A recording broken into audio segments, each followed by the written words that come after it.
अध्याय 18। जब वो शाऊल से बातें कर चुका, तब योनातान का मन दाऊद पर ऐसा लग गया कि योनातान उसे अपने प्राण के समान प्यार करने लगा। और उस दिन शाऊल ने उसे अपने पास रखा और पिता के घर लौटने न दिया। तब योनातान ने दाऊद से वाचा बांधी, क्योंकि वो उसको अपने प्राण के समान प्यार करता था। योनातान ने अपना बागा जो वो स्वयं पहने था उतार कर अपने वस्त्र समेत दाऊद को दे दिया, वरन अपनी तलवार और धनुष और कटिबंध भी उसको दे दिए। और जहां कहीं शाऊल दाऊद को भेजता था, वहां वो जाकर बुद्धिमानी के साथ काम करता था। अतः शाऊल ने उसे योद्धाओं का प्रधान नियुक्त किया, और समस्त प्रजा के लोग और शाऊल के कर्मचारी उससे प्रसन्न थे। शाऊल का दाऊद से क्रोधित होना। जब दाऊद उस पलिश्ती को मारकर लौट रहा था और वे सब लोग भी आ रहे थे, तब सब इस्राएली नगरों से स्त्रियां डफ और तिकोने बाजे लिए हुए आनंद के साथ गाती और नाचती हुई शाऊल राजा के स्वागत में निकली। और वे स्त्रियां नाचती हुई एक दूसरे के साथ ये गाती गईं, शाऊल ने तो हजारों को, परंतु दाऊद ने लाखों को मारा है। तब शाऊल अति क्रोधित हुआ और ये बात उसको बुरी लगी, और वो कहने लगा, उन्होंने दाऊद के लिए तो लाखों और मेरे लिए हजारों ही ठहराया, इसलिए अब राज्य को छोड़ उसको अब क्या मिलना बाकी है। उस दिन से शाऊल दाऊद की ताक में लगा रहा। दूसरे दिन परमेश्वर की ओर से एक दुष्ट आत्मा शाऊल पर बल से उतरा, और वो अपने घर के भीतर नबूवत करने लगा। दाऊद प्रतिदिन के समान अपने हाथ से बजा रहा था, और शाऊल अपने हाथ में अपना भाला लिए हुए था। तब शाऊल ने ये सोचकर कि मैं ऐसा मारूंगा कि भाला दाऊद को बेध कर भीत में धंस जाए, भाले को चलाया, परंतु दाऊद उसके सामने से दोनों बार हट गया। शाऊल दाऊद से डरा करता था, क्योंकि यहोवा दाऊद के साथ था और शाऊल के पास से अलग हो गया था।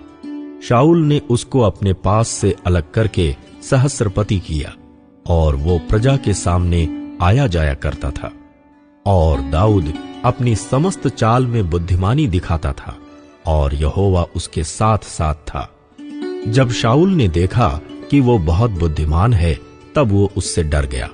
परंतु इस्राएल और यहूदा के समस्त लोग दाऊद से प्रेम रखते थे, क्योंकि वो उनके आगे आगे आया जाया करता था। शाऊल की पुत्री मीकल का दाऊद से विवाह।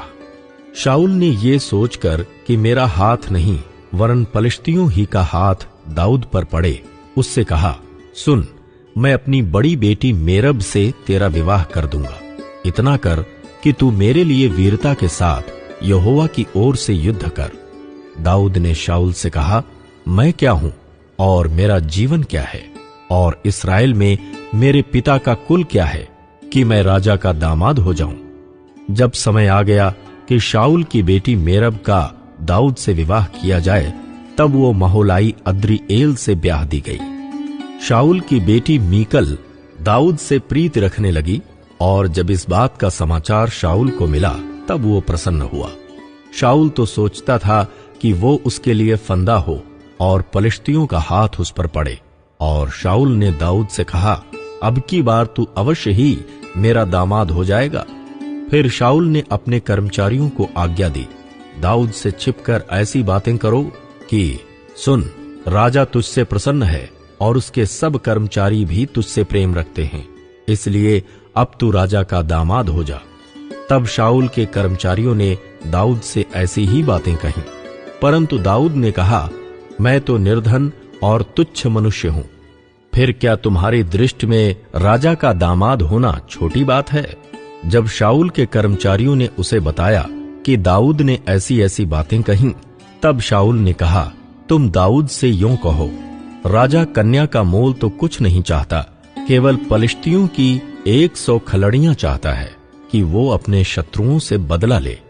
शाऊल की योजना ये थी कि पलिश्तियों से दाऊद को मरवा डाले। जब उसके कर्मचारियों ने दाऊद को ये बातें बताईं, तब वो राजा का दामाद होने को प्रसन्न हुआ। जब विवाह के कुछ दिन रह गए, तब दाऊद अपने जनों को संग लेकर चला और पलिश्तियों के 200 पुरुषों को मारा। तब दाऊद उनकी खलड़ियों को ले आया और वे राजा को गिन गिन कर दी गईं, इसलिए कि वो राजा का दामाद हो जाए। अतः शाऊल ने अपनी बेटी मीकल का उससे विवाह कर दिया। जब शाऊल ने देखा और निश्चय जाना कि यहोवा दाऊद के साथ है और मेरी बेटी मीकल उससे प्रेम रखती है, तब शाऊल दाऊद से और भी डर गया। इसलिए शाऊल सदा के लिए दाऊद का बैरी बन गया। फिर पलिश्तियों के प्रधान निकल आए, और जब जब वे निकल आए तब तब दाऊद ने शाऊल के अन्य सब कर्मचारियों से अधिक बुद्धिमानी दिखाई। इससे उसका नाम बहुत बड़ा हो गया।